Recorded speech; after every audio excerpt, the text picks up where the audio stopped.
Did you think you ever do? I'm sure they ask you this all the time because E.G.O.T is there, and you have the E, and you've got the G. You got a Grammy, and you've got the O. You need. So I have an ego, is what you're telling me. Yeah. You have an. That's I have good. an ego.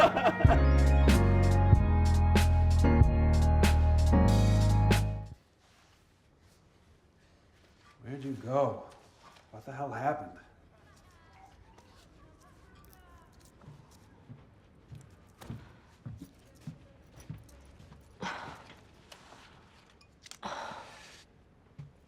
Here, drink this.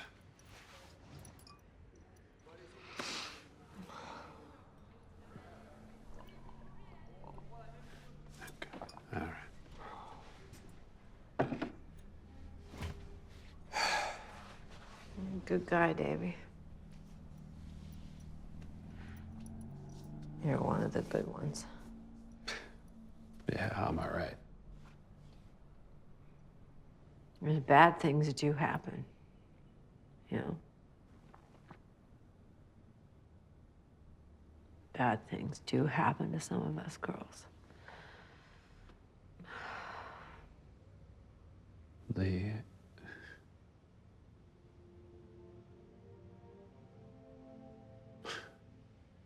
Lee, honey, what do you mean by that?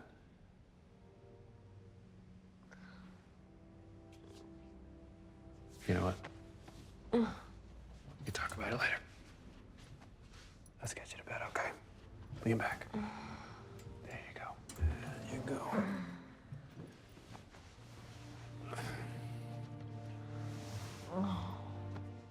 Welcome to the Actor's Side today. Oh my God, we could sit here all day and just talk about all the awards she's won.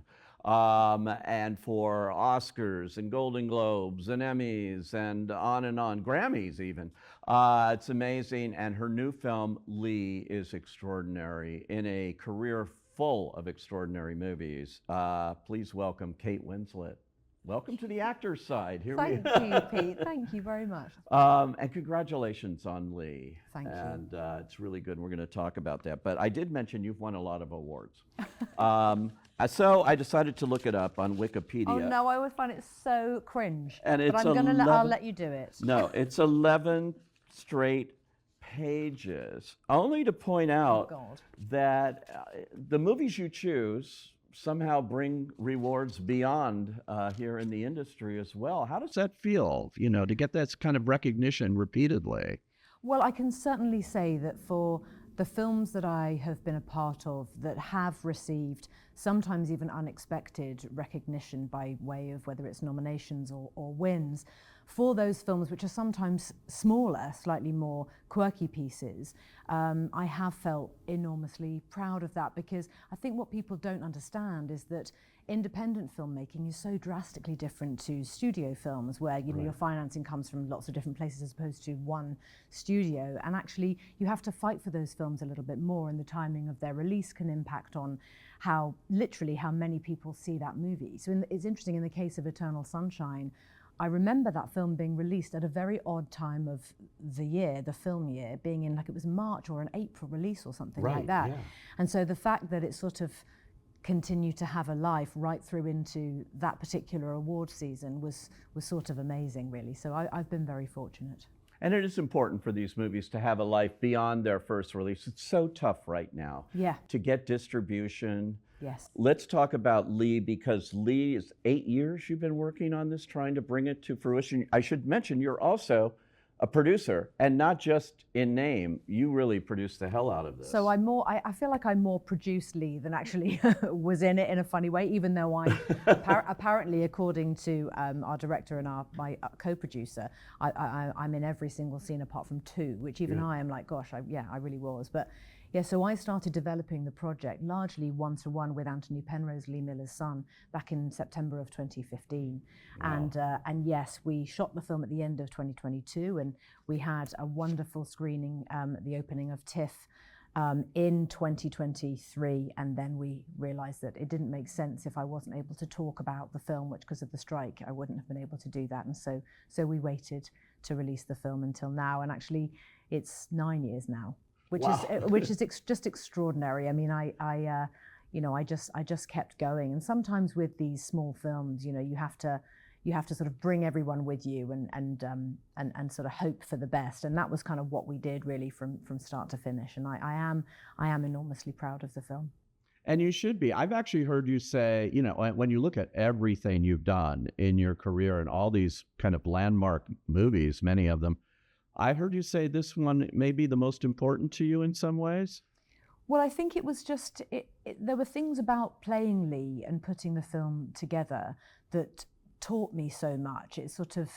It went beyond anything I've ever learned about the world behind the camera than ever before. And producing is a completely different job, not only to acting, but it's totally different to executive producing, which I have done before. Executive producing, you know, you have sort of meaningful creative consultation, and that has been a fantastic experience. In the case of Mayor of Easttown, for example, it was really terrific to have that kind of a relationship with HBO and our directors and our writer. But with Lee, I mean, it was find the writer, put the thing together, find the financing, employ a director, find a co-producer. Sometimes I would sit in the garden at home and I'd think, hey, how am I really going to do this? And I would just keep going, just dig deep and take a big breath. And actually, at the end of the day, part of the reason why I didn't want to let it go was not only did I truly believe that Lee Miller's story absolutely deserved and needed to be told, but also Anthony Penrose, her son, is in his 70s now, and he's dedicated the last 35 years of his life to upholding his mother's memory. And actually, if for no other reason than for him to have a certain degree of closure in having this film made, that was certainly reason enough to do it. I'd say having the right film made, because it's kind of extraordinary that her story has not been brought to the screen before. And I believe he's had many offers and scripts and things, right? That's very true. And he did say to me, well, there's a box of screenplays up in the attic of film versions that have never been made. And I was gobsmacked. And without going into too much detail, you know, a couple of those screenplays were really very, very good. And I said to him, why weren't you comfortable with a version of her life being made before? And he just said to me, no one seemed to really get her. And I think what he meant by that is that, you know, she was a person who didn't shy away from the truth, telling the truth, revealing the truth, and sometimes the ugly truth. And she was also someone who suffered terrible PTSD after the war, like so many people did. And she was a complex mother to him as a consequence. And that didn't mean in any way that her story was any less compelling, in fact, more so, because everything that she had gone through was seismic and added to who she was. And it meant that her integrity and her resilience and her compassion were things that I felt were her sort of resounding characteristics above and beyond everything else. And so I focused on that side of her, that very female side that represented strength and courage and power and determination. And that's what we do with the film. We focus on that 10 years, just before, during, and immediately after the war, the most defining decade of her life. And not the traditional biopic kind of soup to nuts story of a person. Yeah. You really focused in on these war years and her extraordinary, considering she was this model and everything else, and she went on the front lines of World War II. Exactly right. And I think to have made a straight up traditional biopic, first of all, that possibly would have been foolish because Lee Miller lived so many lives. She kept reinventing herself. Even after the war, later in her life, she had a facelift and became a cordon bleu chef. I mean, she was just a remarkable life liver who just sort of kept going. Right. But Lee was somebody who had been labeled somewhat, not incorrectly, but in a slightly infantilizing way. You know, we would often describe Lee as this woman who, or rather the internet and the world at large would describe her as the ex-lover and former muse of Man Ray, that reductive word, muse, you know, and she was a model for a sliver of her life, actually hated being a model and moved away from that very quickly, and she always wanted to be a photographer. So to make a film that kept her love life very much to one side and focused on her true love with Roland Penrose, Anthony's father, played by Alexander Skarsgård in our film, but also the time in her life that I felt she would have been the proudest of. Yeah, and that comes through. And there's so many things about making this movie the right way, just right down to the photographs. Yeah. All those amazing photographs, what you chose to focus on, I think was key. Yeah, we were driven and somewhat guided by her real images. And I obviously was using the camera, learned how to use the camera for real, and was documenting everything as we were shooting it too, which again, was another thing that, took obviously time and was really important to me because I didn't want her camera to feel like a prop at any moment. But we were, yes, absolutely guided by those images and built a narrative from start to finish, led by that and her journey and inventing the narrative around how she had come to be in each one of those situations, the courage and the determination to not just stand back and photograph what she could see inside those train carriages on the outskirts of Dachau, but to climb up into the carriage and stand amongst the horrors that she discovered and to photograph the faces of the innocent soldiers looking in.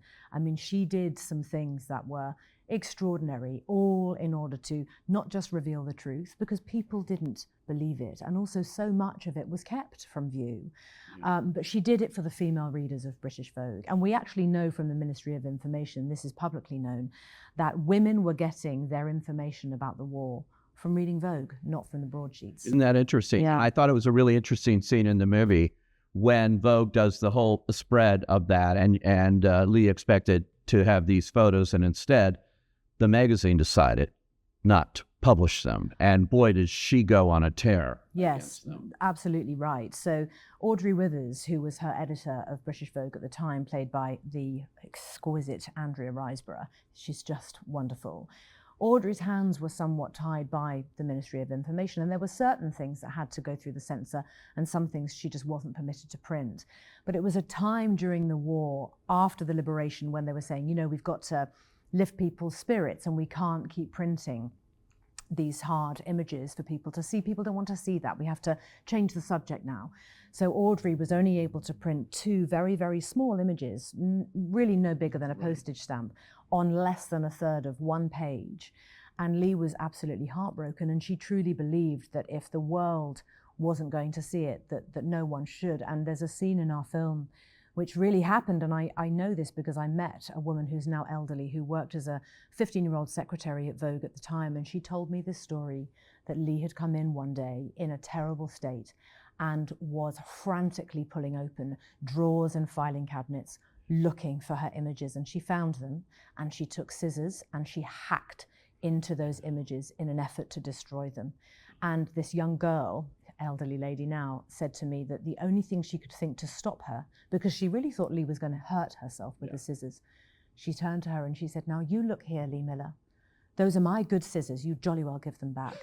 And Lee stopped. She stopped and she put the scissors down and she left the building. But it's really true. And so it is an authentic retelling of that time in Lee's life. And of course we had full access to the archive given to us by Anthony Penrose, and without that and without his collaboration, I think I would have been completely lost. But I really had my hands on and in Lee's whole world, from everything to her camera kit and her negatives and the prints, to her clothes, her personal letters and diaries, and it was an extraordinary experience. That's extraordinarily helpful as an actor. Yeah, I mean, I couldn't have done it without that, I think. And there were things in there that were surprisingly telling. She didn't really keep diaries, Lee, but she did keep very small accounts to do with her physical and mental health. When she was a teenager, for a few months, she seemed to make a lot of little entries, and it was clear that as a teenager, she really struggled. So everything that Lee was, and the way she carried herself in the world, the way she was in her friendships, she was extremely warm towards everyone around her, but she was an extraordinary champion of other women. And a lot of that was because her own experiences as a child, as a teenager, had been tough. And so her strength and her courage was somewhat hard won. It's amazing. And it's such a great cast that you managed to put together here. You mentioned Alexander Skarsgård and Andrea Riseborough. Marianne Cotillard's taking a supporting role in this. And Andy Samberg, who could have imagined SNL, comedian and all of that. And how did you see that Andy Samberg would be? He's so good in this. He's so good. I mean, all of our actors were just wonderful. They all said yes. Josh O'Connor. Josh O'Connor, and as you say, wonderful Marion Cotillard coming and playing a supporting role. I mean, it was just remarkable how once they'd committed to us, they remained committed. And often with an independent film, you know, things shift, dates change, but they just stayed with us. And Andy Samberg, it was pointed out to me by our original writer, Marion Hume, who's a very old friend of mine. This was the first screenplay she'd ever written. She was previously a fashion journalist and editor of Australian Vogue. And she said to me one day, Kate, have you ever noticed how much like the real Davy Sherman Andy Samberg is? I said, no, that hasn't occurred to me. She said, look now. And I looked, and it is uncanny. And she said, go on, ring him up. I said, I don't know Andy Samberg. She said, oh, come on. You can get a number for him, get in touch with him, talk to him about it. And having had experiences myself of working with Jim Carrey, Seth Rogen, for example, Jack Black, I know that comedians, comedic performers, I know that they are also some of the most deeply thinking people I've ever met in my life. Right. And so a conversation began with Andy, and I said, look, do you want to just read something and see? And he said, yeah, I want to just see if I can do it and what you feel and think. And he was just fantastic straight away, and he got it, and he got who Davy Sherman was. He understood the story we were trying to tell. And he was utterly fantastic and such a trooper and a real mensch. He was wonderful. Yeah. You know, I was thinking oddly when I was watching this movie, just in terms of your career, The Reader, for which you won an Oscar, kind of a flip side of this. Seems so crazy. It's, yeah, just. I mean, you played an illiterate Nazi. You were on the completely other side of what Lee is doing here and exposing them. That's absolutely right. And I think having had the experience of making The Reader, it certainly helped in terms of there was so much of the research about that particular time in history that I had done. And it's very true. Once you see those kinds of images, you can never unsee them. Yeah. And to know that Lee was one of the very, very few women who got permission to go, who kept going, who didn't shy away. She was there to be that visual voice for the victims of conflict. And that's what's so unique about her work. She wasn't photographing the soldiers and the gunfire and the bloodshed. She was looking into the cracks and the corners and seeing the destruction and what was happening to those innocent victims and making sure that their stories are never forgotten. And there's a remarkably selfless thing that happens when a person does that, to be so unvain and utterly without ego, and the level of courage it took, it takes my breath away.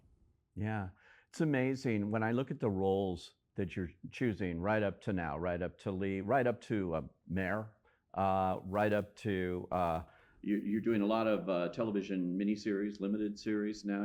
I find that a great format. Oh, it's fantastic. To do. Yeah, it's fantastic. In many ways, it's almost a luxury, actually, because you have so much more time in which to tell your story. In the case of Mayor, COVID cut right in the middle, so you know, from the beginning to the end of the whole shoot, I ended up playing the character for over a year.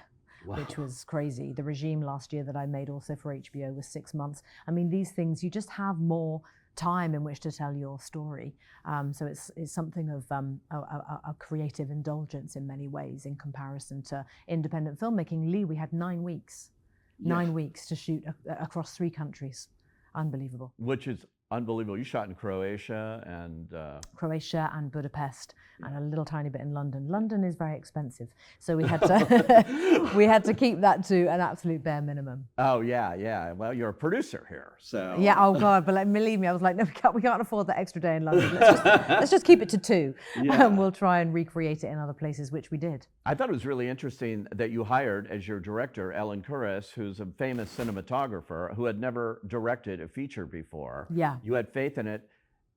And was it because she was a photographer? Was it because she was a woman? Was it because she It was a combination of those things, and also I really believe in everyone having to start somewhere. And Ellen, of course, has an extraordinary, decades-long career. Eternal Sunshine. Since Eternal Sunshine was when I first worked with her. But a much revered cinematographer who had moved over into television, but she hadn't directed a feature. And of course, I knew that she could do it. I absolutely believed in her, and it just wouldn't have made sense to have a man, I think, direct this film. Plus, I think given Ellen's experience of telling stories visually as a cinematographer would only lend itself to what we were trying to do with our film in making sure that we were following Lee's photographic journey in conveying our narrative. And I was very, very lucky that Ellen said yes. And she brought it so well, because I can't imagine that bringing still photos to life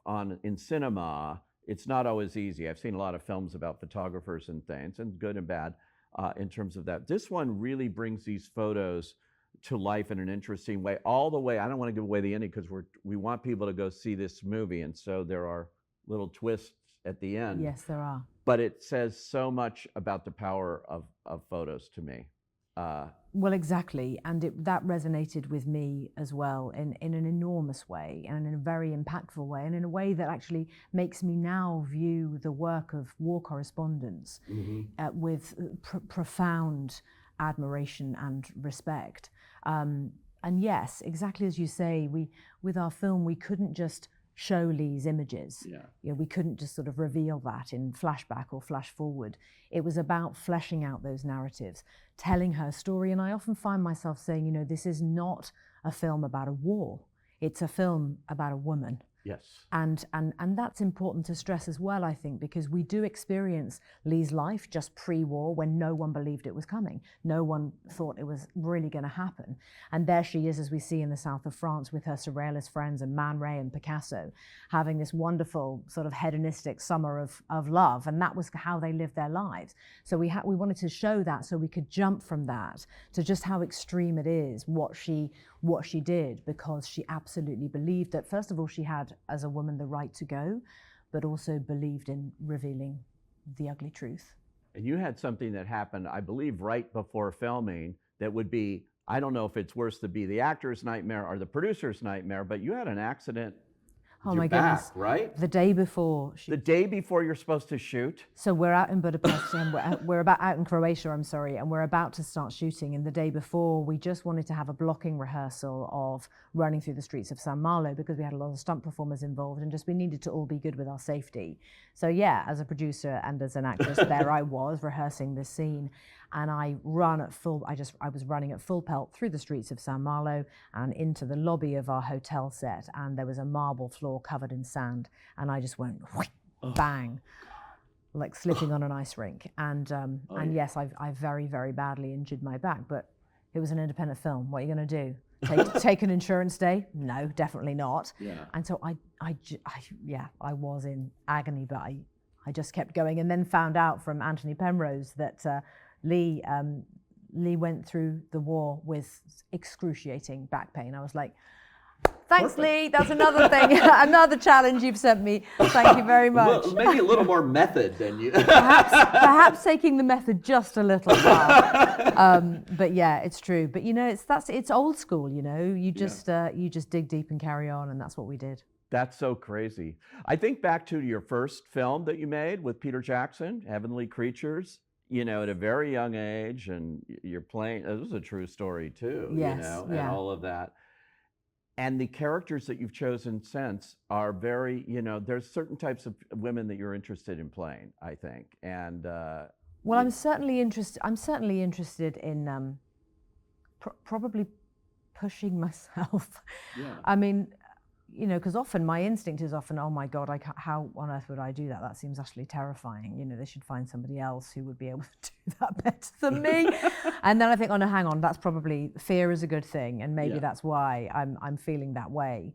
But I am definitely interested. I'm very interested in the human condition, how people think, what motivates them. I mean, with Lee Miller, you know, because something had happened to her as a child that was incredibly traumatic, she somehow refused to allow that thing to define her.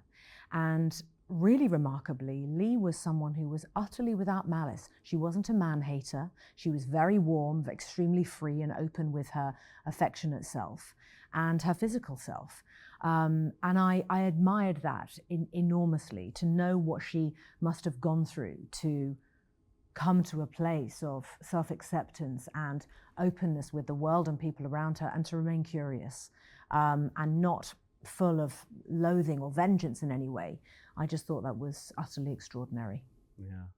You know, Heavenly Creatures was exactly 30 years ago this year. Well, I filmed it 32 years ago because I'm 49 now. Yeah. And it was shot when I was 17. Oh, wow. I know, isn't that amazing? You and Melanie Linsky. I know. Is so Melanie Linsky, who's just, oh God, she's just so brilliant. And yeah, I guess we both got lucky and kept being invited back to the party. I'll say. Thank goodness. You know, I loved how they track, you know, oh, she's now the youngest actress to get 5 Oscar nominations. Then then you break your own record, you know, in 6 and things. It's so hilarious the way. It's still amazing to me, all of it, and I just have so much gratitude. And even when, like you at the beginning of our interview, you know, reminding me of these wonderful things that have happened, I sort of think, God, is that really me? Has that really happened to me?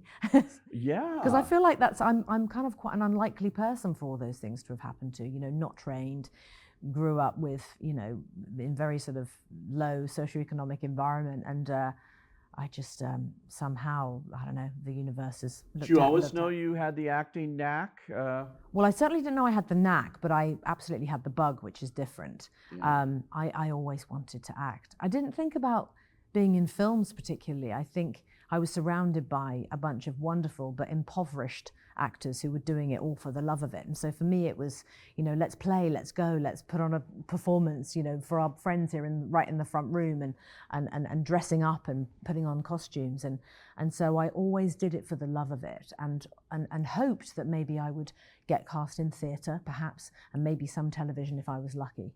But I certainly never thought about films and that being part of my life. Wow. It's been amazing. Did you think you ever do? I'm sure they ask you this all the time, because E.G.O.T is there, and you have the E, and you've got the G. You got a Grammy, and you've got the O.